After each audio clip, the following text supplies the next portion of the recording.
I'm grateful to Vanessa and the Bryant family for the opportunity to speak today.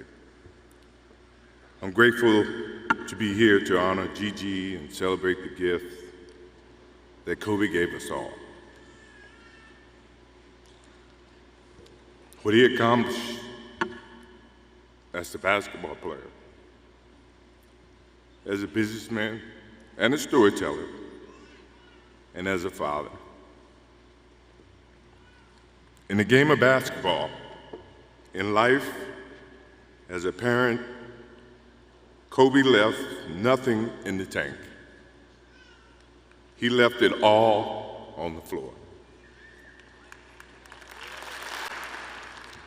Maybe it surprised people that Kobe and I were very close friends, but we were very close friends. Kobe was my dear friend. He was like a little brother. Everyone always wanted to talk about the comparisons between he and I.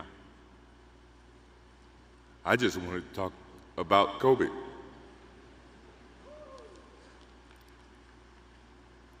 You know, all of us have brothers and sisters, little brothers, little sisters who, for whatever reason, always tend to get in your stuff, your closet, your shoes, everything. It was a nuisance, if I can say that word. But that nuisance turned into love over a period of time, just because the admiration that they had for you as big brothers or big sisters. The questions, the wanting to know every little detail about life that they were about to embark on. He used to call me, text me, 11:30, 2:30, 3 o'clock in the morning, talking about post-up moves, footwork, and sometimes the triangle. At first, it was an aggravation.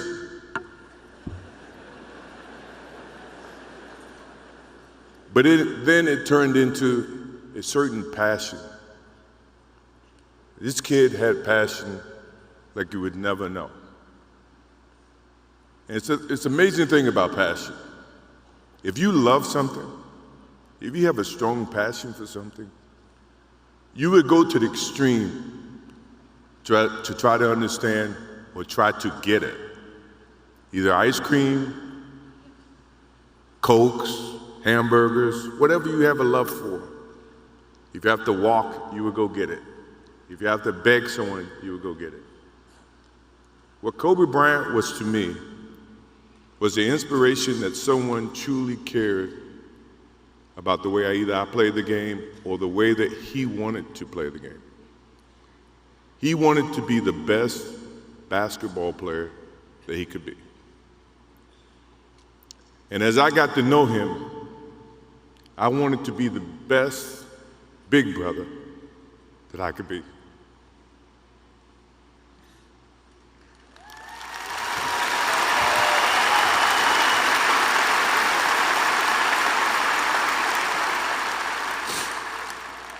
To do that, you had to put up with the aggravation, the late night calls, or the dumb questions. I took great pride as I got to know Kobe Bryant that he was just trying to be a better person, a better basketball player. We talked about business. We talked about family. We talked about everything. And he was just trying to be a better person. I remember maybe a couple of months ago, he sends me a text. And he's saying, I'm trying to teach my daughter some moves.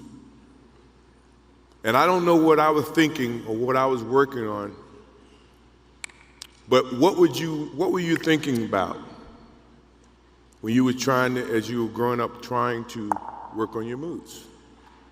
I said, what age? He says, 12. I said, 12, I was trying to play baseball. He sends me a text back saying, laughing my ass off. And this was at 2 o'clock in the morning. But the thing about him was we could talk about anything that related to basketball, but we can talk about anything that related to life. And we, as we grow up in life, rarely have friends that we can have conversations like that. Well, it's even rare when you can grow up against adversaries and have conversations like that. I went and saw Phil Jackson in 1999 or maybe 2000. I don't know when Phil was here in LA. And I walk in and Kobe's sitting there. And the first thing, I'm in a suit. First thing Kobe said, did you bring your shoes? No, I wasn't thinking about playing. But his attitude to compete and play against someone he felt like he could enhance and improve his game with. To me, that's what I loved about the kid. Absolutely loved about the kid. No matter where he saw me, it was a challenge. And I admired him because his passion, you rarely see someone who's looking and trying to improve each and every day, not just in sports, but as a parent, as a husband. I am inspired by what he's done and what he shared with Vanessa and what he's shared with his kids. I have a daughter who's 30 who just became a grandparent. And I have 2 twins. I have twins at 6. And to hug them and to see the love and the smiles that they bring to us as parents. He taught me that just by looking at this tonight, looking at how he responded and reacted with the people that he actually loved. These are the things that we will continue to learn from Kobe Bryant.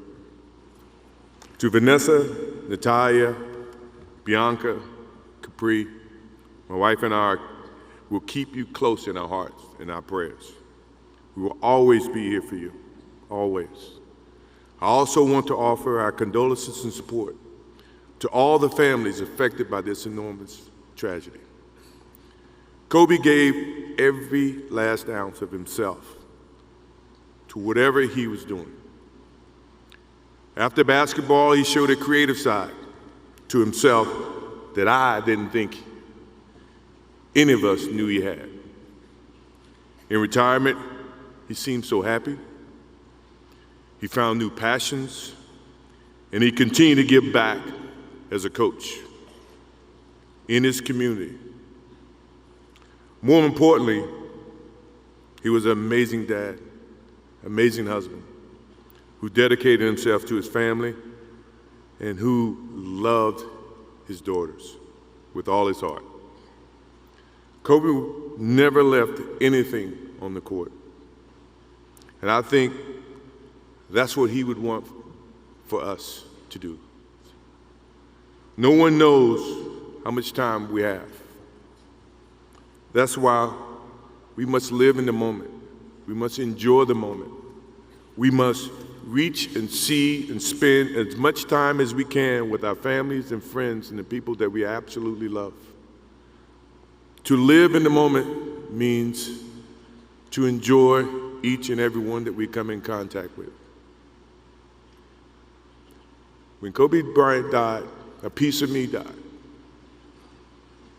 And as I look in this arena and across the globe, a piece of you died, or else you wouldn't be here.